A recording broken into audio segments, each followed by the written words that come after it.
Shalom semua, apa kabar? Bisa dengar suara saya? Jelas ya, puji Tuhan. Tuhan terima kasih, Tuhan menjagai sinyalnya juga sehingga nggak ada halangan untuk kami belajar firman-Mu. Terima kasih, baik. Saudara yang dikasihi Tuhan, tidak ada ya, ya, tidak ada hal yang lebih indah dalam hidup ini kecuali kita berjumpa dengan Bapa di surga dan kita belajar firman-Nya. Amin. Saya ulangi lagi, tidak ada hal yang lebih indah dalam hidup ini kecuali satu hal, kita berjumpa dengan Bapa dan kita belajar firman-Nya. Betul tidak? Nah, untuk itu dalam hidup ini tidak ada kesukaan lain kecuali kita berjumpa dengan Bapa kita lewat firman-Nya. Maafkan saya kalau ada yang nggak setuju, ya. Ini hal-hal sederhana yang kita pikirkan. Ada orang yang hobinya ke mall, ya. Perhatikan, ada orang hobinya ke mall. Ada nggak orang ke mall? Jalan-jalan.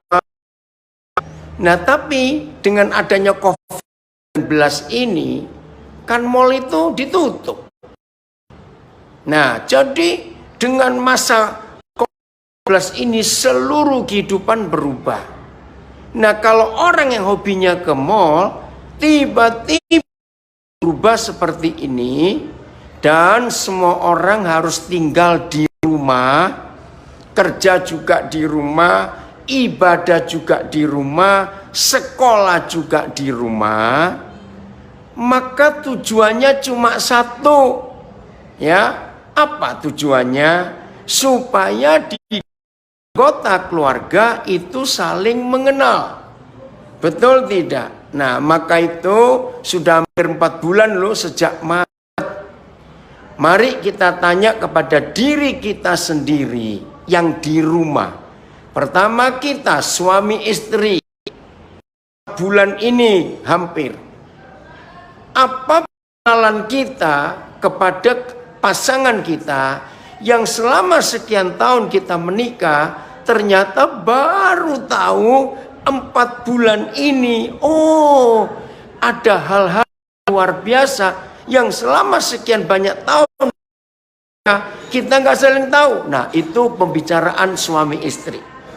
Begitu pula anak-anak dengan papa mama dan papa mama dengan anak-anak. Begitu pula antar kakak adik, anak-anak di rumah adik kakak. Ada 4 bulan ini kita saling mengenal atau belum? Nah, kalau Tuhan model seperti saya tambahin 4 bulan lagi COVID ini ada supaya kita tetap diam di rumah. Maaf loh, maaf. Bukan begitu maksud Tuhan. Cuma saya memberikan pengertian ini. Nah, saudara, kita perhatikan. Selama 4 bulan ini, karena kita dipaksa tinggal di rumah, adakah kita saling mengenal satu dengan yang lain? Maka itu dalam banyak kesaksian di beberapa negara, bahkan di Indonesia, ternyata ketika suami istri untuk pertama kali dalam hidupnya itu diam di rumah sekian lama, maka ada suami istri yang justru pengen bercerai. Loh, kenapa? Karena baru kenal siapa istrinya, siapa suaminya itu. Jadi selama sekian tahun menikah itu belum kenal dan baru tahu setelah 4 bulan ini di rumah. Nah, saudara, seperti itu kita dengan Bapa di surga. Coba perhatikan kalimat ini, seperti itu kekristenan kita dengan Bapa di surga, dengan Tuhan Yesus. Apakah kita makin mengenal? Maaf, selama sekian tahun, apakah yang Tuhan inginkan itu terjadi di hidup kita? Perhatikan ini baik-baik. Maka itu ayo saat ini kita serius lewat Zoom kita belajar ini, maka kita di dalam tanda paksa untuk makin mengenal Papa di surga. Jelas nggak untuk konsep ini, saudara? Nah, yuk kita berusaha untuk mengenali dia. Oke? Apa yang kita mau belajar untuk mengenal dia saat ini? Saudara dengarkan dua kalimat ini ya. Kan kita tahu Tuhan itu memanggil kita untuk menjadi rekan sekerjanya. Ya, saya ulangi, Tuhan itu memanggil kita kan untuk menjadi rekan sekerjanya. Nah, kita semuanya tahu. Nah, untuk menjadi rekan sekerjanya, maka akan muncul istilah bekerja bersama Tuhan. Tuhan bekerja bersama kita. Oke? Jelas itu namanya kawan sekerja kok. Oke? Nah, yang berikut. Kerja sama-sama dan sama-sama kerja. Renungkan kalimat yang kedua ini. Yang pertama tadi, kalau kita kawan sekerja, berarti kita bekerja bersama Tuhan dan Tuhan pun bekerja bersama kita. Yang kedua yang kita mau pelajari, kita ini sama-sama kerja dan kerja sama-sama. Saya harap saudara tidak perlu bingung dengan kalimat ini, tapi saya suka. Jadi untuk apa saja dalam hidup kita sebagai murid-murid Tuhan Yesus, sebagai teman sekerja Tuhan, sebagai hamba-hamba Tuhan, dengarkan, maka Tuhan itu rindu sama-sama kerja dan kerja sama. Oke, gimana konkretnya? Bagaimana bentuk nyatanya konsep ini? Kerja bersama-sama Tuhan dan sama-sama kerja bersama Tuhan dan sama-sama kerja dengan Tuhan. Apa konsepnya?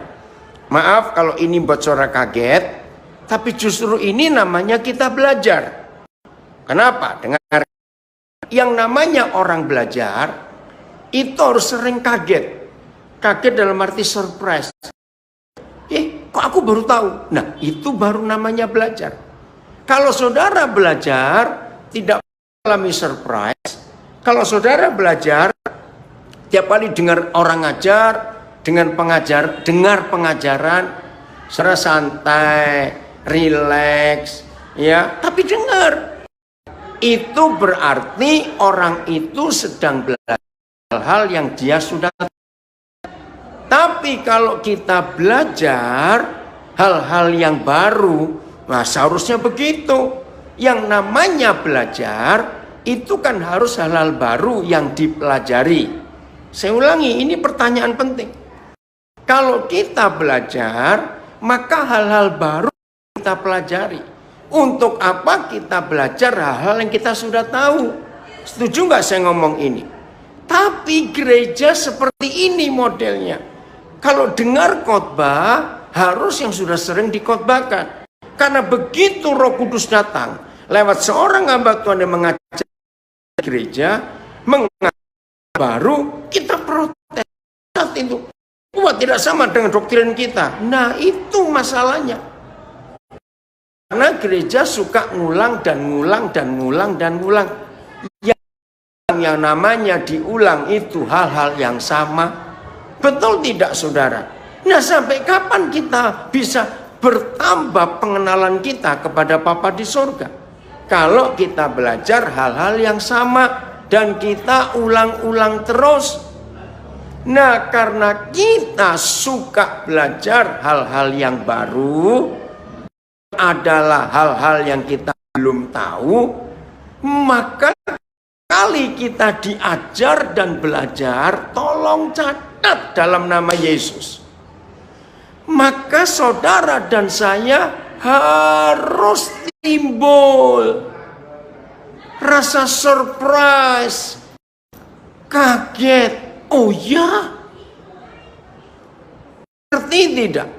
Maka itu kalau saudara dengar ada orang mengajar, saudara tidak punya hal-hal yang buat saudara kaget, hal-hal yang buat saudara surprise. Puji Tuhan, Linda dari Los Angeles ikut. Dengar terus ya Linda, salam Philip dan semuanya. Saya ulangi, kalau kita mendengar pengajaran, orang mengajar, dan kita biasa-biasa selama mendengar orang khotbah, orang itu ngajar, berarti tidak hal yang baru. Maka itu nggak ada surprise, nggak ada kaget. Berarti salah kita belajar. Coba renungkan. Tolong semua hamba-hamba Tuhan, Ibu Eri Suci, terima kasih gabung. Tolong hamba-hamba Tuhan, pengajar pemahaman. Ayo, yang kita ajar pada saudara yang Tuhan percayakan untuk mereka belajar, sampaikan hal-hal baru yang dari Roh Kudus. Lalu jemaat yang mendengar kita, saudara yang dengar kita belajar, wow, wih, luar biasa ini. Kok kita belum tahu? Harus setuju ya? Ya harus setuju, namanya mengajar. Nah, itulah ciri-cirinya murid. Maka kata dominan dalam 28 pasal Kisah Para Rasul, sekali lagi kata dominan dalam 28 pasal Kisah Para Rasul tentang kita, anak-anak Bapa di surga dan orang-orang yang percaya kepada Tuhan Yesus, kata dominannya adalah murid. Katanya murid. Orang Kristen, kata Kristen cuma sekali disebut di 28 pasal itu, yaitu pasal 11. Jadi murid. Nah, kalau kita disebut murid dan kita menyebut diri murid, maka kita harus suka belajar. Awas yang ngotot menyebut diri murid. Kalau tanya apa hobimu? Makan. Awas saudara ya, itu bukan murid. Karena murid itu harus suka belajar. Dan kalau belajar harus belajar hal-hal yang baru, bukan hal-hal yang sudah kita tahu. Setuju? Oke. Berarti kalau 1 Korintus 3 ayat 9, Tuhan berkata, karena kami adalah kawan sekerja Tuhan. Saudara berkata, kami, kita ini adalah kawan sekerja Tuhan. Itu berarti Tuhan bekerja sama dengan kita dan kita kerjasama dengan Tuhan. Lalu kalimat berikut yang saya suka, yaitu Tuhan sama-sama kerja dan kerja sama-sama Tuhan. Jelas ya? Oke, supaya saya nggak ngulang-ngulang. Nah, salah satu bukti bahwa kita ini kerja bersama-sama Tuhan dan Tuhan bekerja bersama kita, salah satu bukti ya, salah satu bukti bahwa kita ini kerja bersama-sama Tuhan dan Tuhan kerja bersama-sama dengan kita, dan ini akan buat saudara kaget. Tapi janji, kalau saudara kaget dan saudara tidak setuju karena doktrin saudara selama ini tetap hal itu berkata sesat. Lo ya. Ini serius. Maka itu kalau saya diskusi, cerita, sharing dengan siapa saja, lewat telepon, lewat WhatsApp atau apa saja, lalu ada orang berkata, ya udah, mari kita doakan. Nah, itu saya nggak suka. Maaf loh saudara. Kenapa saya nggak suka kalimat mari saudara kita doakan? Dengar berita apa-apa, oh mari kita doakan. Ada orang datang kepada kita mengeluhkan masalahnya, mengeluhkan penyakitnya, mengeluhkan ini, mari kita doakan. Saudara, kalimat itu salah. Loh, kalau kok salah bagaimana? Lagi saya sudah bilang, kita akan dibuat kaget oleh Tuhan. Karena kita harusnya bekerja bersama Tuhan dan Tuhan bekerja bersama kita. Setuju enggak? Ya harus setuju. Karena firman-Nya kita ini kawan sekerja Tuhan. Nah, saudara, ayo Biar Tuhan bekerja bersama kita dan kita bekerja bersama Tuhan. Nah, salah satu bentuk Tuhan kerjasama dengan kita dan kita kerjasama dengan Tuhan, maka konsep doa kita harus berubah. Orang yang ngerti konsep ini, maka orang tidak akan dikit-dikit mari kita berdoa.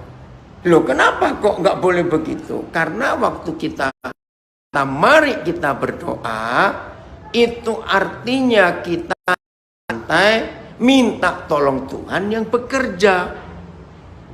Ternyata selama ini kita salah dalam konsep. Yaitu kita hanya minta Tuhan yang kerja dan kita tidak ngapa-ngapain. Jawabannya, ya kan saya sudah berdoa. Kami sudah berdoa. Kita sudah berdoa. Terus ya kita tunggu. Tuhan nanti kerjanya bagaimana? Betul tidak saudara? Ini konsep yang salah selama ini. Oh saudara, kita harus merubah konsep ini. Harus merubah. Lagi sekali kita ini teman sekerjanya.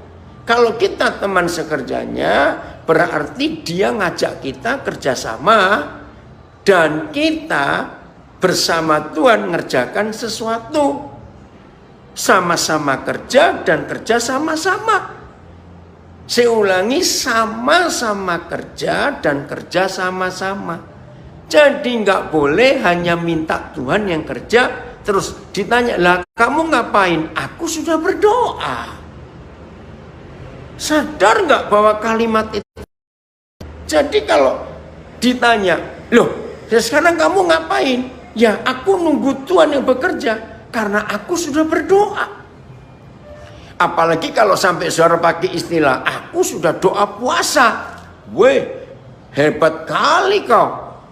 Jadi kalau saudara berkata doa puasa, berarti konsep yang ngawur selama ini. Karena aku sudah doa puasa, tidak sekedar berdoa. Berarti Tuhan harus lebih giat bekerja daripada aku doa saja tanpa puasa. Coba kan. Betul, terima kasih. Konsep yang biasa telah diajarkan adalah kita angkat tangan, maka Tuhan turun tangan. Terima kasih. Siapa yang saya nggak tahu nih, Fauji Prabowo, ya. Kenapa itu pakai kata Fauji Prabowo? Jadi kita ini kerjasama dengan Tuhan dan Tuhan sama-sama kerja dengan kita. Betul tidak konsep ini? Saya kaget saudara, waktu Roh Kudus mengajarkan saya konsep ini.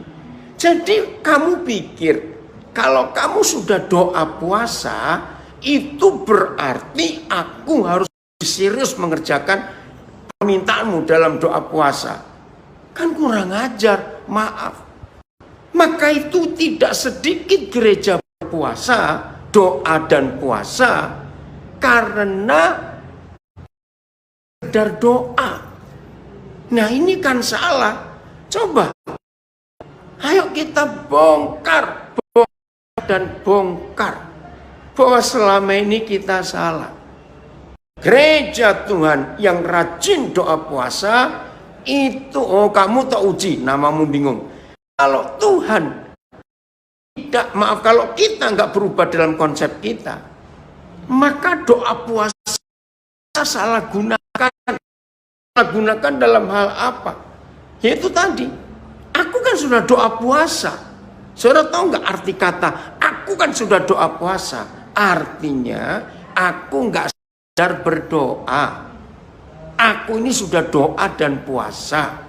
Nah kenapa? Berarti aku doa dan puasa, berarti Tuhan harus lebih giat bekerja dan lebih cepat menyelesaikan masalahku. Karena aku nggak cuma berdoa, tapi doa dan puasa. Ayo jujur. Ada nggak konsep itu kita? Bahwa kalau kita sudah doa puasa, berarti Tuhan harus bekerja. Maaf saudara, waktu Roh Kudus ajar saya konsep itu, Ya, saya ulangi. Waktu Roh Kudus ajari saya konsep itu, saya kaget. Selama ini salah. Kalau saudara dan saya sudah sama-sama kerja dengan Tuhan, dan Tuhan kerja sama-sama dengan kita, maka cara kita berdoa berubah total. Contoh kecil, ini dampaknya besar, kesannya besar. Apa itu? Coba saya tanya. Perintah yang sering kita tahu dan kita dengar. Doakan orang sakit atau sembuhkan orang sakit. Jelas, sembuhkan orang sakit. Tapi yang kita buat 90 sekian persen, doakan orang sakit. Betul atau tidak? Nah, setelah kita doakan orang sakit itu, lagi sekali doa pakai puasa. Terus 3 hari kemudian, biasanya loh ya. Nah, yang tersenyum dan tersentak dan tersinggung berarti suara hidup. Maaf ini. Biasanya setelah 3 hari kita selesai doa puasa, sudah doakan orang yang sakit itu, biasanya kita kontak orangnya. Bagaimana kabarnya? Sudah sembuh atau belum? Ayo jujur. Saudara ngerti nggak motivasi kita telepon atau tanya? Ya, jelas. Apa motivasinya? Sebetulnya kita bukan telepon orang itu. Kita ini sedang ngecek Tuhan. Tuhan sudah sembuhkan. Sebentar. Maaf, ini zoomnya kok berhenti sebentar. Maaf ya.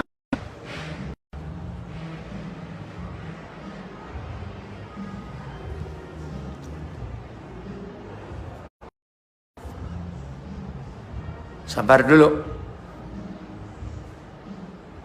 Kenapa ada gangguan? Gangguan? Bisa lanjut? Zoom?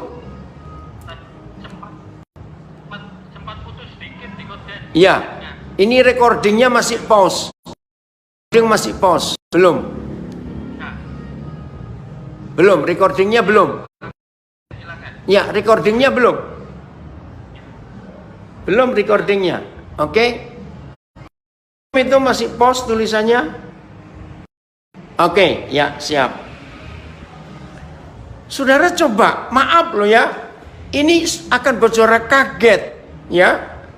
Jadi setelah kita doa puasa untuk orang yang sakit, yang padahal Tuhan minta kita harus sembuhkan orang itu, sudah doa puasa toh, kita tengking setannya, sudah segala macam. Lalu 3 hari kemudian kan kita mesti nelpon. Ya basa-basi lah, nanya kabar bagaimana. Maaf ya saudara, tahu nggak motivasi orang yang sudah doa puasa untuk orang sakit, lalu 3 hari kemudian telepon, yang mendoakan ini telepon, tanya orang yang doakan yang sakit 3 hari lalu itu sudah sembuh atau belum? Saudara ngerti nggak? Sebetulnya yang sudah itu Tuhan, bukan orang yang sakit itu. Ayo mikir dulu. Betul? Kita ngeceknya gini, Tuhan sudah kerja enggak ya? Tuhan sudah sembuh orang itu enggak ya? Karena aku kan sudah doa puasa untuk orang sakit itu. Saya minta saudara cerna kalimat ini, fakta ini. Sama seperti doa syafaat. Kalau doa syafaat itu merasa sudah paling dekat Tuhan, maka itu saya harus minta maaf ini kalau saya ngomong ini. Ternyata rata-rata pendoa syafaat itu merasa lebih dekat kepada Tuhan daripada orang-orang lain yang bukan pendoa syafaat. Maaf, pendoa syafaat itu enggak, kok bagaimana ya, kok ada roh kesombongan dalam hidup mereka. Maaf, enggak usah terpengaruh. Kalau saudara tersinggung dengan kata-kata saya ini, bahwa pendoa syafaat seringkali merasa lebih dekat kepada Tuhan dan merasa tinggi rohani, dan saudara tersinggung, saudara orangnya. Maaf, kalau saudara pendoa syafaat dan saudara tidak merasa seperti yang saya katakan, nggak usah bereaksi mendengar ini. Yang saya ceritakan ini fakta. Rata-rata pendoa syafaat merasa hidupnya, hubungannya lebih Tuhan daripada yang bukan pendoa syafaat. Stop. Nabi puasa 3 hari, puasa 40 hari untuk satu desa. Betul? Perang, suaranya teriak-teriak sampai urat leher ini keluar semua biru-biru karena ngotot doanya. Udah. Berapa waktu kemudian pasti tanya, kalian sudah ngecek belum ke desa itu yang kita doakan selama kita puasa itu?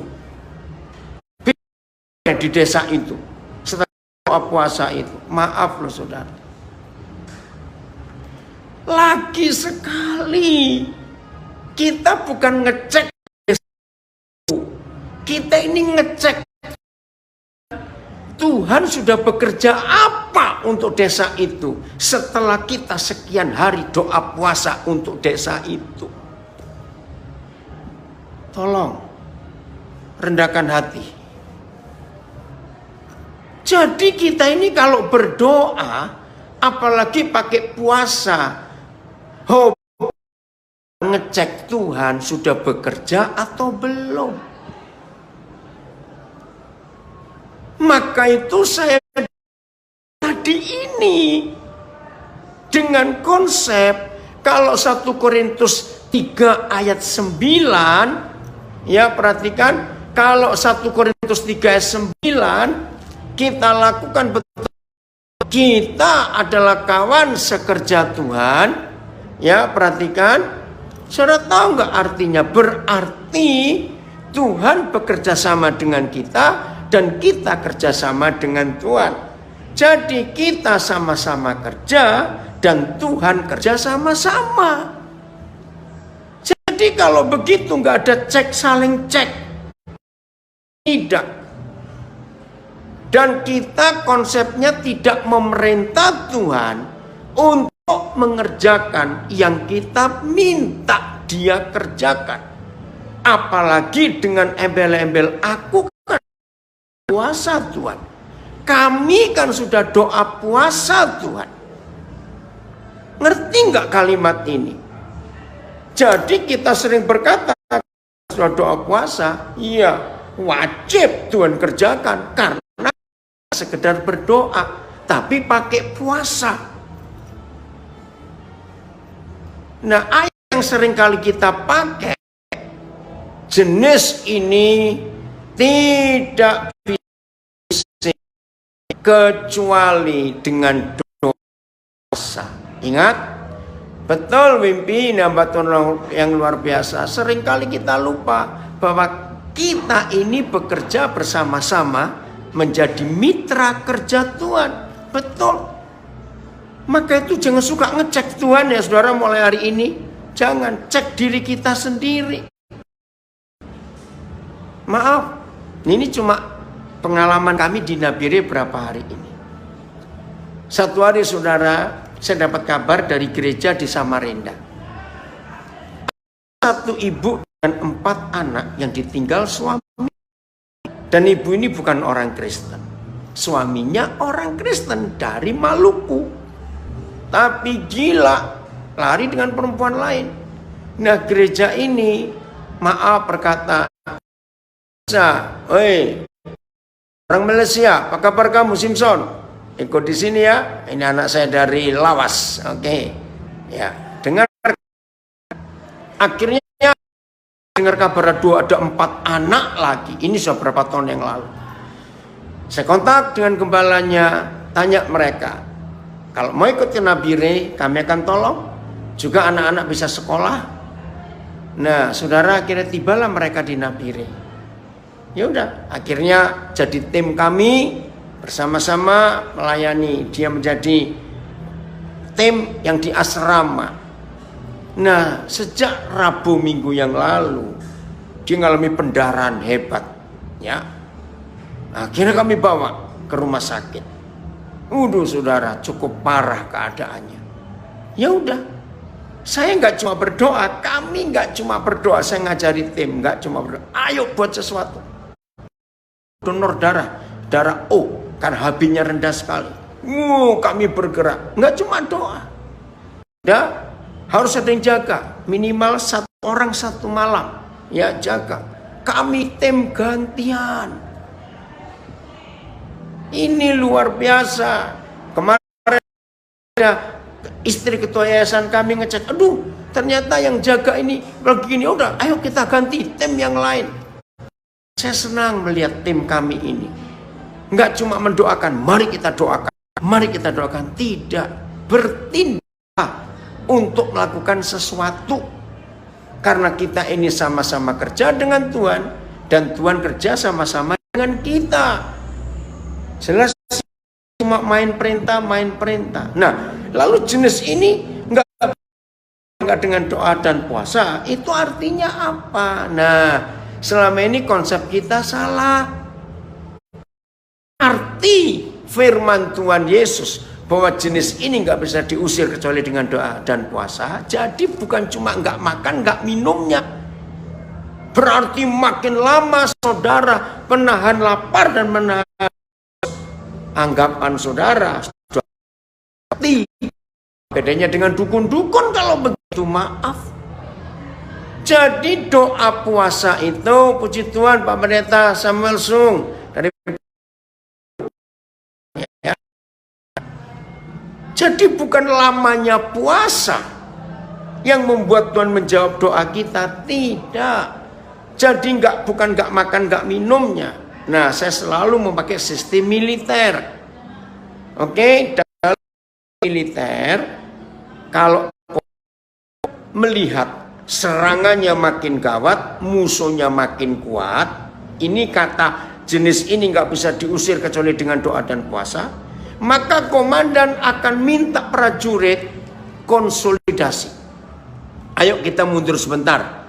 Retreat, ayo kita mundur sebentar. Nah, komandan mengajak prajuritnya rapat, ngatur strategi. Kita itu begini kekuatannya, begini senjatanya, dan begitu cara mereka menyerang. Nah, setelah saya sebagai komandan tahu musuh kita begini begitu, senjatanya begini begitu, maka aku sebagai komandan, aku beri perintah kepada kalian semua. Inilah perintahnya, ada 3 hal biasanya. 1, memberi konsolidasi, artinya mengatur informasi ini begitu dari pihak musuh, ya, diakan strateginya bagaimana dan sebagainya. Lalu mereka mengadakan kesepakatan. Kalau begitu, kami prajurit siap melaksanakan perintah komandan. Nah, baru berangkat perang. Setelah mendengar informasi, mendengar instruksi, mengetahui strategi badan. 3 hal. Informasi, instruksi, dan strategi. Nah, itu artinya jenis ini nggak bisa dilawan kalau bukan dengan doa dan puasa. Jadi kita ini prajurit, Yesus itu komandan. Komandan yang paling tahu, jenderal kita yang paling tahu musuh itu sekuat apa, senjatanya apa saja, nyerangnya bagaimana. Maka itu kalau gereja cuma rajin doa puasa tok, maaf saya berkata, terus 3 hari sudah puasa, tapi nggak tahu, nggak ada instruksi, nggak ada informasi, nggak ada strategi yang diterima oleh pendoa puasa itu. Lalu berkata, mari saudara. Maaf sebentar. Sabar dulu ya, Facebook, Instagram. Ini ada masalah di Zoom-nya. Tuhan Yesus tolong, Tuhan tolong, dalam nama Yesus. sabar dulu. Ya.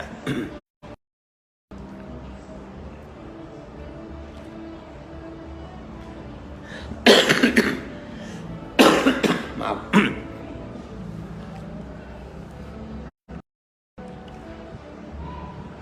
Udah, Ron? Pak Ron, suaranya agak hilang.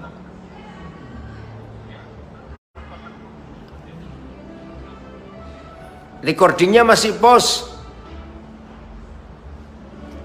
Oke. Ya. 1-2 menit hilang suaranya. Jadi kayaknya Oke, siap. saya pause. Ya, siap. Terima kasih. Ya, saya ulang ya, saudara-saudara. Tadi, ya. Oke, sebentar. Ini rekaman saya. Baik, saya ulang sedikit karena yang bagian Zoom tadi ada masalah. Terima kasih. Pengulangannya saya akan pakai tulisan suara kita Wim Pitanoyo dari Surabaya, hamba Tuhan. Ini pakai hamba-hamba Tuhan. Jika ada pelayanan pengusiran setan, doa suatu wilayah yang okkultismenya kuat, gimana menurut Koden? Nah, itu tadi salah. Jadi firman yang Tuhan Yesus katakan, jenis ini tidak bisa dilawan, tidak bisa diusir, tidak bisa diatasi, tidak bisa dihadapi selain dengan doa dan puasa. Ya, ayo kita belajar. Jadi ayat itu paling cocok dipakai sistem militer untuk kita mengenal firman bisa dilawan dengan doa dan puasa. Begini, ini sistem militer. Dalam sebuah peperangan, ya, dua grup musuh dan lawan. Bagian sana juga berkata lawan dan musuh sama, oke?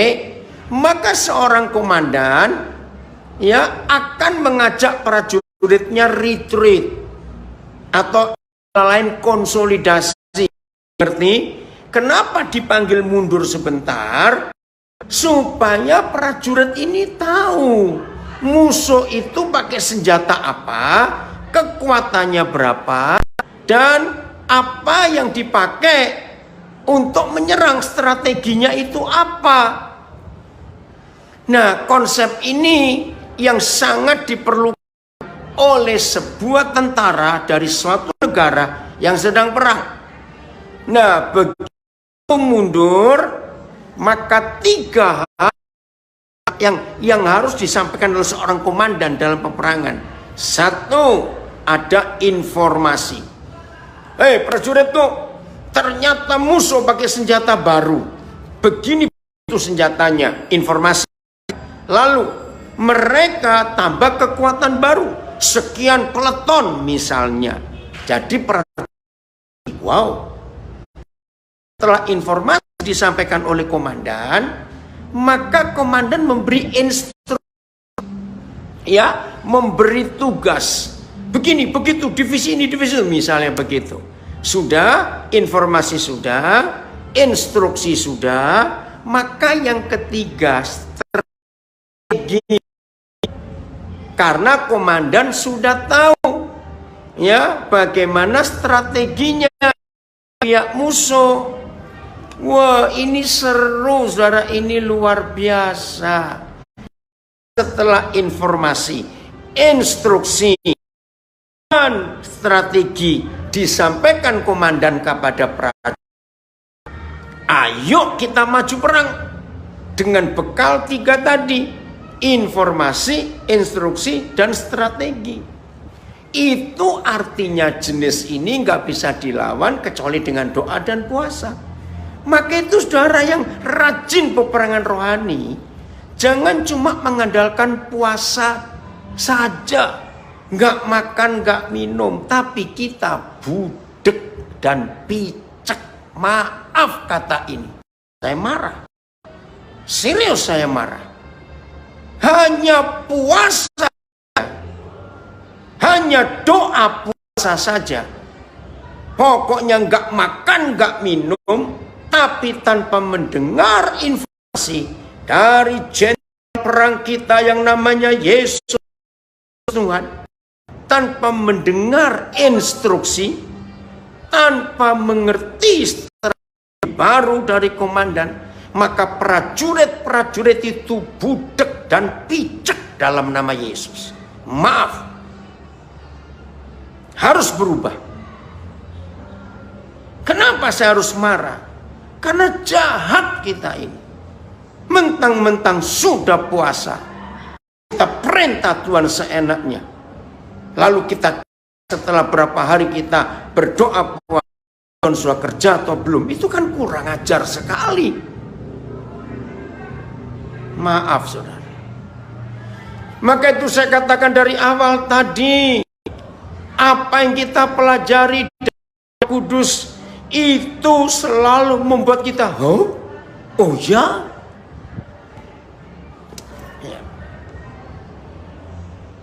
Maaf, ini zoomnya hilang lagi. Sabar, dalam nama Yesus. Tuhan tolong dari pusatnya ini ya. Sabar dulu yang Facebook, yang Instagram. Tuhan tolong dalam nama Yesus.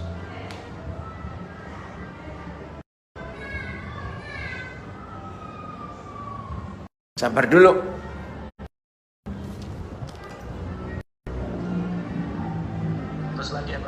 Ya putus lagi ya. Ya, Oke. Dalam nama Yesus, Tuhan tolong supaya nggak ada gangguan. Ya, dalam nama Yesus. Ya, kemudian ulang lagi ya. Sudah? Jelas suaranya sekarang? Oke, masih apa recordingnya masih pause. Recording masih pause.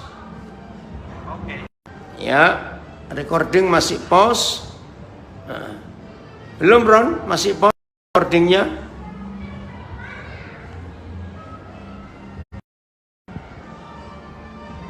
Sudah.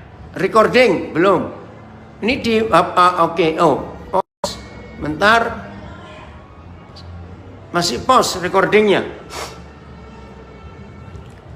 Belum Ron. Ya, hilang lagi, maaf. Sabar dulu.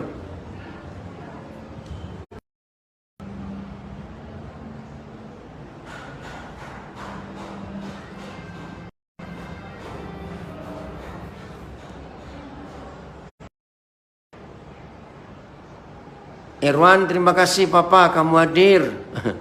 Ya, Jakarta lancar, Fitri. Oke, tunggu ya. Ini yang masih pause.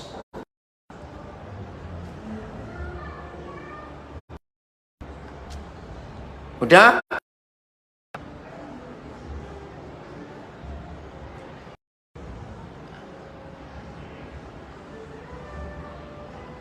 Kemudian belum diterima ini. Maaf.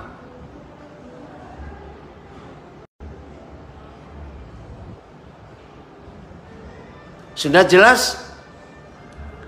Kalau masuk di Facebook, kita cuma hanya mendengar. Sudah. Jadi bagaimana? Bagaimana Ben? Dari tadi nggak masuk Pak Den. Oh ya? Iya ini zoom-nya. Jadi bagaimana? Iya, makanya itu. Tapi ini Facebook lancar. Facebook, Instagram lancar semua punya Koden. Komentar dari yang ngikutin. Ya. Oke, baiknya bagaimana? Apa bisa? Dilanjut aja Koden. Lanjutnya, oke. Oh, sudah bisa. Tuhan Yesus terima kasih dalam nama Yesus. Tuhan menolong, nggak boleh ada gangguan Tuhan karena kami mau firman-Mu, Papa. Ya, udah ya, bisa lanjut ya. Oke. Jadi saudara, walaupun kita rajin doa puasa, dengar kalimat ini, walaupun kita rajin dengan doa puasa, tapi tanpa mendengar informasi komandan, tanpa mendengar instruksi dari komandan, tanpa mengerti strategi dari komandan, maka doa puasa kita itu nggak ada arti. Maaf, maka itu ayo mulai hari ini konsep doa puasa kita ubah dalam hidup. Harus mendengar ini, lalu instruksi, lalu strategi. Pelayanan kita akan berhasil. Kalau cuma puasa-puasa saja, tapi nggak dengar informasi, instruksi, strategi dari komandan, terus kita ini kerjanya apa? Ini loh kesalahan kita nggak pernah sadar. Ini. Ayo berubah. Oke? Jadi konsep doa puasa nggak boleh seperti yang agama-agama lakukan. Jadi Tuhan itu, oh ya ini ada tulisan bagus. Saya nggak tahu Mei Siang ini siapa. Yang aku rasa orang yang dikit-dikit bilang kita doakan sebenarnya pelit. Masa lapar didoakan, bukan doakan? Betul sekali. Jadi kita pun dengar orang lapar yang didoakan, ayo kita beri. Ini konsep yang benar. Jadi doa kita adalah bekerja sama dengan Tuhan, dan Tuhan sama-sama kerja dengan kita. Ya, terima kasih anak saya dari Semarang, Ana, lancar FB, betul. Nah, jadi konsepnya ini loh saudara, kerja sama-sama dan sama-sama kerja. Jadi nggak asal main perintah, tidak. Lagi sekali sama-sama kerja dan kerja sama-sama. Siapa dengan siapa? Tuhan dengan kita dan kita dengan Tuhan. Dan kata kita nggak cuma saya sendiri, satu tim. Minggu ini saudara, kami sedang sibuk walaupun nggak seperti yang kami bayangkan. Kenapa dalam minggu ya 16 nanti, tepat 16 Juli, kami di Nabire akan mensyukuri 25 tahun penyertaan Tuhan dalam memulai sekolah berpola asrama sejak taman kanak-kanak. Itu kami mulai 6 Juli 1995. Dan sekarang masuk tahun yang ke-25. Wow, tadinya kami sudah siap acara besar. COVID-19 semuanya jadi batal, tapi tetap kami akan mengucap syukur bersama yang dari Nabire. Nanti akan ditayangkan live juga minggu depan. Tanggal 20 berapa minggu depannya lupa saya. 26 pokoknya minggu depannya, minggu terakhir bulan ini. Belum minggu tanggal 19. Maaf ya. Nah, itu kita akan mengucap syukur. Kita nanti akan dengar banyak kesaksian. Nah, kenapa bisa seperti ini? Maaf. Karena saya pakai pengalaman kebenaran ini. Jadi waktu Tuhan menyuruh kami ke Nabire lewat seorang pengusaha di Jayapura namanya Pak Indarto Tanaya. Maka itu orang Nabire harus berterima kasih pada Pak Indarto Tanaya. Kenapa? Karena lewat pengusaha, lewat anak Tuhan ini pernah jadi anggota dewan Partai PDIP berapa waktu yang lalu, mendapat kerinduan Pak Daniel ke Nabire saja. Aduh, saya ini kalau masuk daerah baru lagi, kerjaan harus baru lagi. Ya, maka itu kami nggak bisa. Tapi Roh Kudus menguatkan, Roh Kudus istilah saya ya, memaksa untuk berangkat. Maka berangkat kami suami istri. Kami istri masuk ke Nabire. Ya, gimana, sudah lancar lagi? Udah lancar, dalam nama Yesus harus lancar. Ya, senyum aja, ngucap syukur saja. Tuhan pasti tolong. Oke ya, puji Tuhan. Udah? Oke, ini AN 4712 GSJA Bengan. Siapa ini? Udah Ben? Bisa dengar? Bisa dengar? Bisa, puji Tuhan. Nah, jadi saya ulangi. Jadi bulan Agustus tahun 93, pengusaha di Jayapura, mantan anggota DPRD juga, namanya Pak Indarto Tanaya, itu memberitahu untuk kami ke Nabire. Nah, saya menolak. Kenapa? Karena kalau saya masuk daerah baru, aduh, saya mesti mulai lagi. Karena saya nggak latah. Begitu masuk daerah baru, cari gedung, sewa gedung, buka gereja. Tidak, saya harus tahu menyuruh saya di daerah baru ini apa.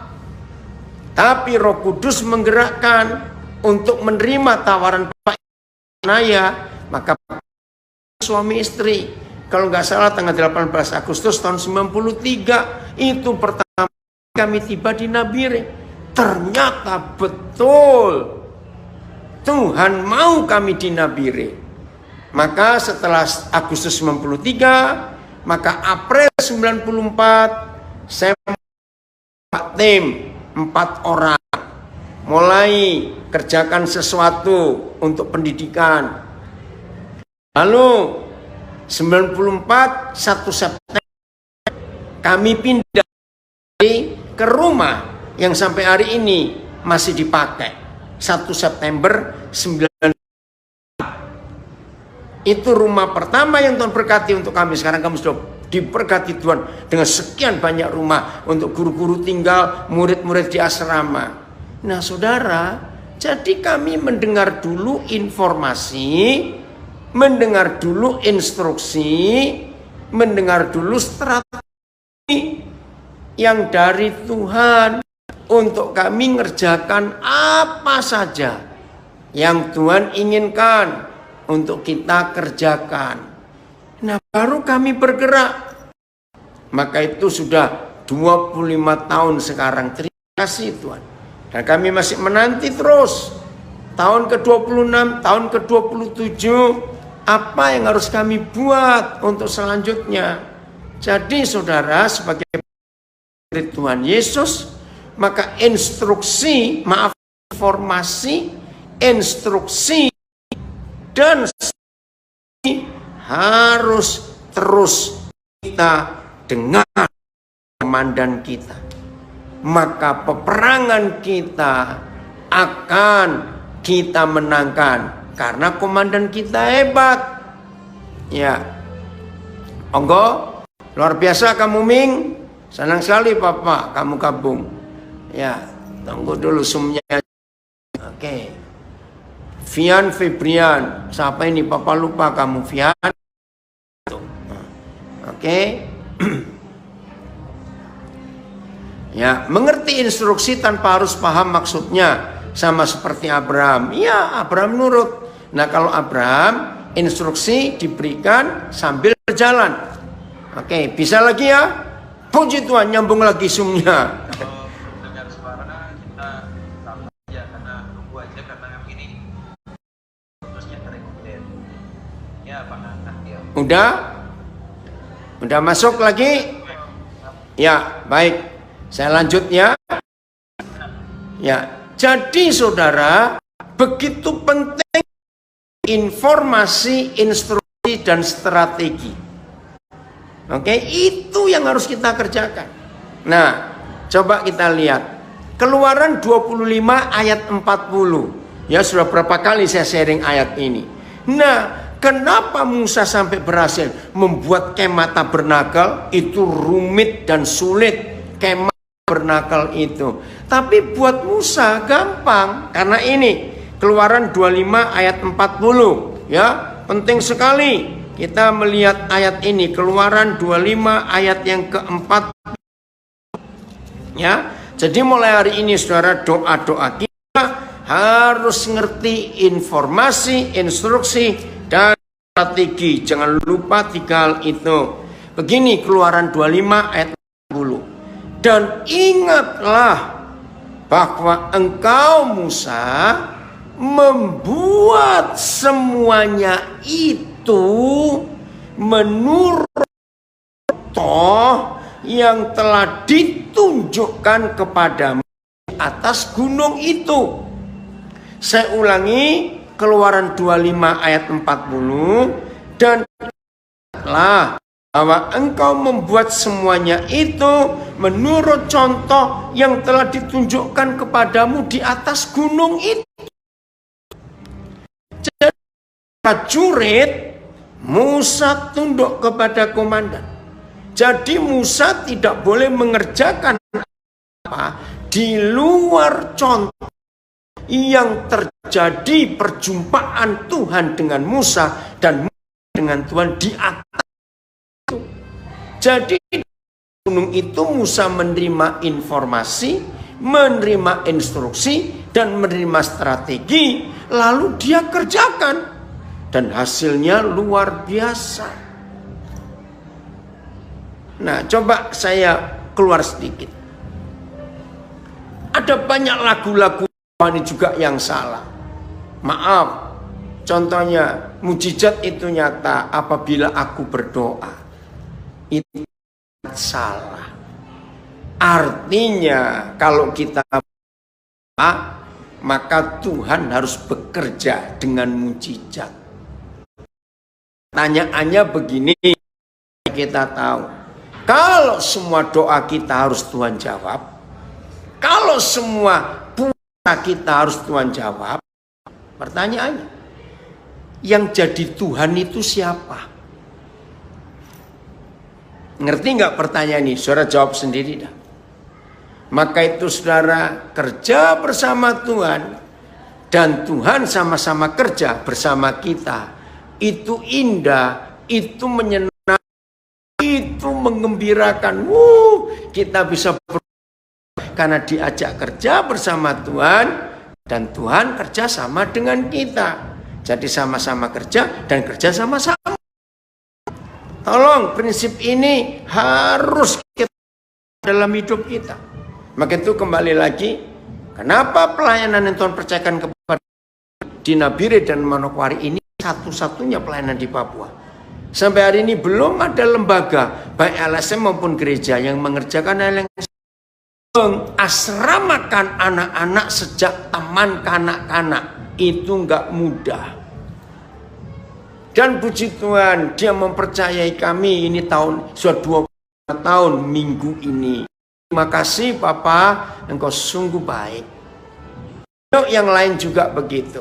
Jadi dengar instruksi, dengar informasi, ikuti strategi dari komandan itu, maka kita senang, Papa juga senang. Yang senep, yang marah setan, karena kita kerjasama dengan dia. Betul tidak? Wah, itu jadi indah sekali kalau kita kerjakan dalam hidup kita. Jelas ya, anak-anak Tuhan. Oke.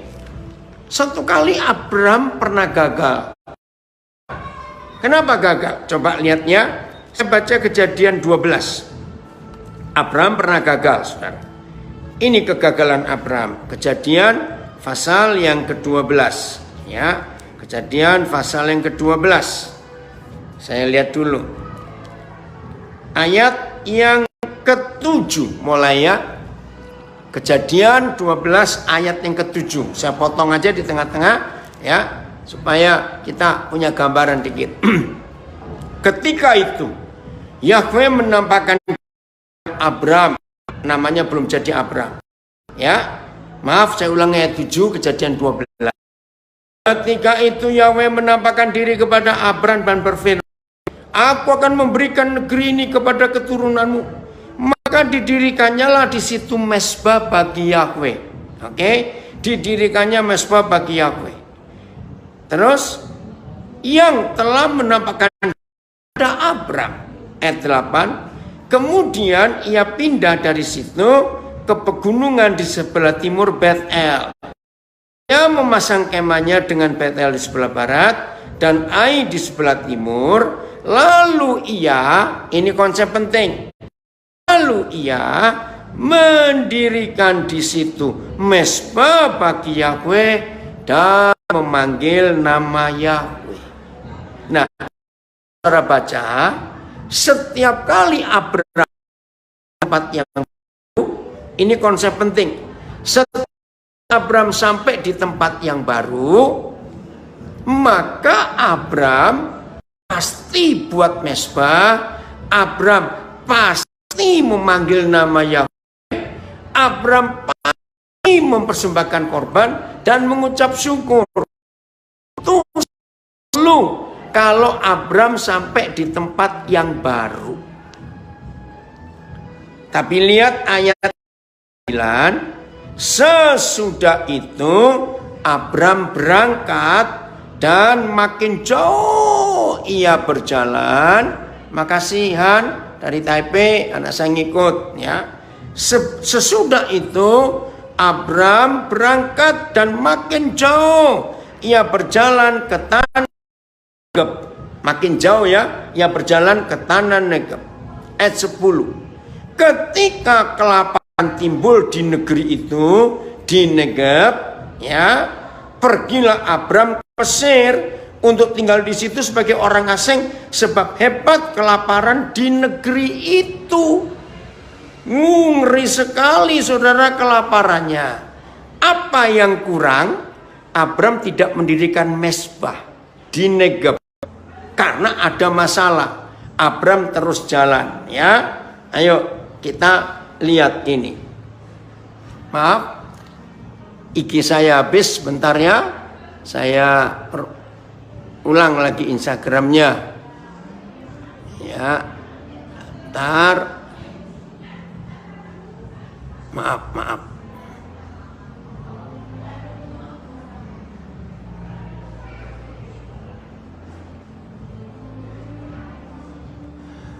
Oke. Oh, maaf.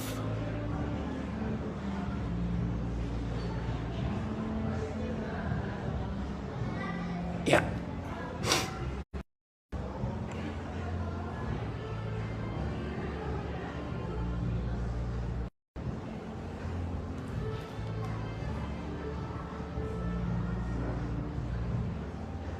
Oke, sekarang IG-nya sudah beres. Saya lanjutkan.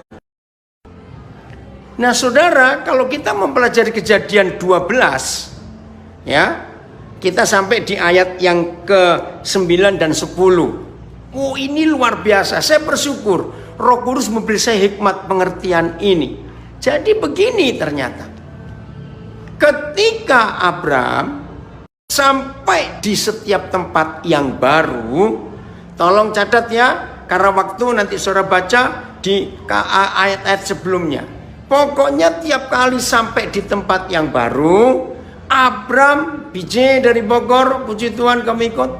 Setiap kali Abram sampai tempat yang baru, dia pasti dan selalu membuat mempersembahkan korban, bersekutu dengan Tuhan. Di sini kita belajar Abram dengan informasi, dengar instruksi, ada strategi untuk apa di tempat yang baru itu. Karena Abram berjalan bersama Yahweh dan Yahweh berjalan bersama Abram. Kerja sama dan sama-sama kerja. Tapi sampai ditulis Abram buat sesuatu seperti yang dia lakukan sebelum-sebelumnya. Kali sampai tempat yang baru, Abram pasti buat mesbah dan pasti memanggil nama Yahweh dan bersekutu dengan Yahweh Tuhan di sana. Tapi di Negeb karena apa? Dulu saya ulangi Kejadian 12 ayat 10. Ketika kelaparan timbul di negeri itu, di Negeb, Nadia, pergilah Abram ke Mesir untuk tinggal di situ sebagai orang asing, sebab hebat kelaparan di negeri itu. Pada waktu ia akan masuk ke Mesir, berkatalah ia kepada Sarai, belum diganti Sarah, istrinya. Apa katanya? Istrinya, aku tahu bahwa engkau adalah seorang perempuan yang cantik parasnya. Apabila orang Mesir melihat engkau, mereka akan berkata, itu istrinya. Jadi mereka akan membunuh aku dan membiarkan engkau hidup. Nah, saya nggak usah baca sampai selesai, karena kita tahu. Saudara, hati-hati dalam pelayanan saudara. Saya ulangi, hati-hati dalam pelayanan kita. Ketika masalah terjadi di hidup saudara dan hidup saya, tolong perhatikan Kejadian 12 ayat 7 kita mulai baca sampai 9. Abram tidak mengerjakan yang biasa dia kerjakan, membangun mesbah. Dia karena mengalami kelaparan di masuk ke Mesir, wajar, cari selamat, perlu makan untuk hidup, tapi tanpa melibatkan Tuhan. Dia nggak dengar jenderalnya memberi instruksi apa, informasi apa, strategi apa. Pokoknya selalu lapar ini, dengar Mesir ada makanan, mereka ke sana. Nah, begitu masuk ke timbul akal manusia. Apa akal manusianya? Aduh, istriku ini gawat, ini orang Mesir. Kalau dia tahu ini istriku, aku dibunuh. Saudara, ayo kita belajar. Di tengah kesulitan yang paling sulit sekalipun, saya ulangi, di tengah kesulitan yang paling sulit sekalipun, jangan coba-coba mengatur hidup sendiri tanpa melibatkan Tuhan. Dengar ya, di tengah-tengah kesulitan yang paling sulit sekalipun, ya, jangan kita diam, pakai kekuatan kita, terus kita minta akal kita yang kita kerjakan. Jangan sampai celaka sekali.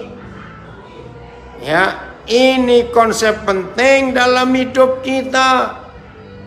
Selalu menunggu Tuhan, selalu menantikan Tuhan dalam hidup ini. Udah Ron, bisa? Dengar Ben? Dengar suara Koden? Bisa dengar? Oke ya. Jadi saya ulangi.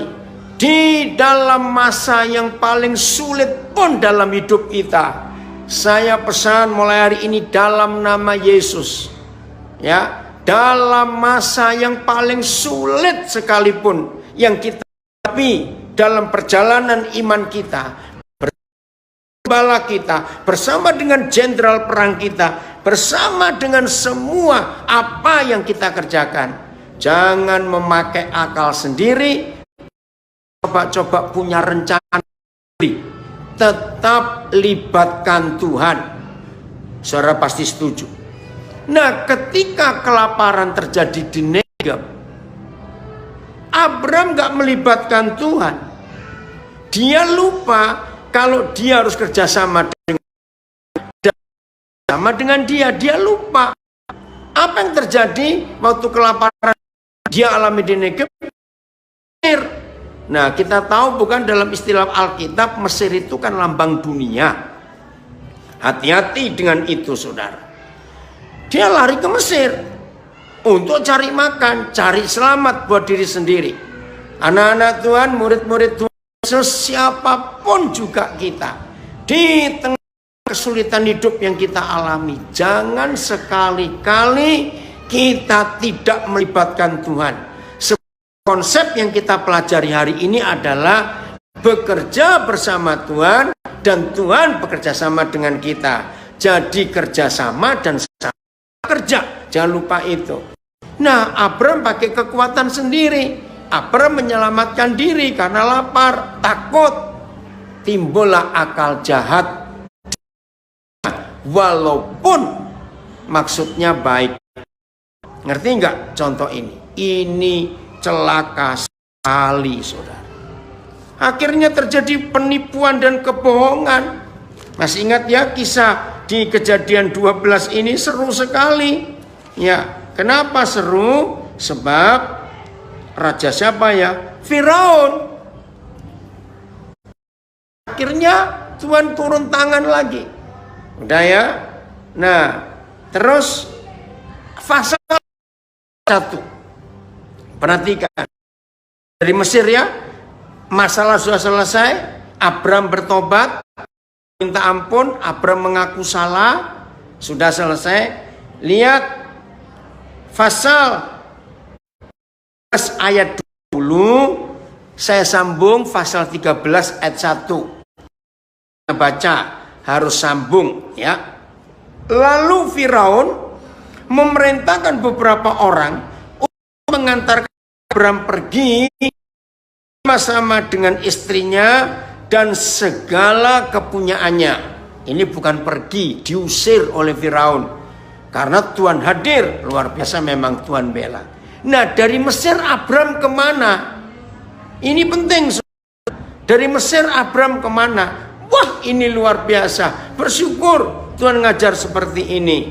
Maka ayat 1 pasal 13, maka pergilah Abram dari Mesir ke, lihat Alkitab saudara, dari Mesir ke tanah Negeb dengan istrinya dan segala kepunyaannya, dan Lot pun bersama-sama dengan dia. Jadi harus balik ke tempat terakhir dia gagal, yaitu di Negeb. Terus ayat 4 saudara, ayat 4, ke tempat mesbah yang dibuatnya dahulu di sana. Disitulah Abram memanggil nama Yahweh. Nah, tadi kan di Negeb nggak buat mesbah, nggak melibatkan Tuhan, karena ketika kelaparan terjadi dia panik, wajar. Dia ingat istrinya, ingat Lot keluarganya, ada anaknya 2. Di mana ini? Ingat anak yang begitu banyak. Akal manusia timbul tanpa tunggu strategi dari Tuhan. Yuk kita ke Mesir. Di Mesir dapat masalah.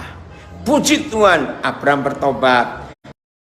Yang gak berlarut-larut, Firaun menyuruh Abram meninggalkan Mesir. Lalu Abram kembali ke Negeb. Tempat terakhir dia gagal, tempat terakhir dia jatuh, terakhir dia tidak membuat mesbah bagi Tuhan.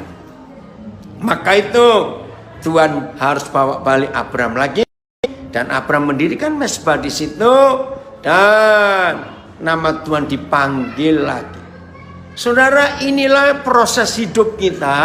Kalau kita mau kerja bersama Tuhan dan Tuhan bersama kita, jadi sama-sama kerja dan kerja sama-sama. Wah, menyenangkan sekali. Saudara, pokoknya enak. Kalau kita bisa kerja sama-sama Tuhan dan Tuhan sama-sama kerja dengan kita, nggak ada yang berat. Maka itu Matius 11 terjadi. Koko itu ringan, enak. Bebanku itu ringan. Namanya beban kok ringan, namanya kok enak. Ya pasti ringan dan enak, karena bersama-sama dengan Tuhan Yesus, sama kerja dan kerja sama-sama. Maka itu kalau ada hamba Tuhan pelayanan, maafkan saya, stres, waduh sampai stres, pasti dia, maaf saya istilah saja, jangan tersinggung. Kalau sampai ada hamba Tuhan menyebut diri hamba Tuhan, tapi pelayanannya sampai membuat dia stres, maka yang dipikul bukan bebannya Tuhan Yesus, tapi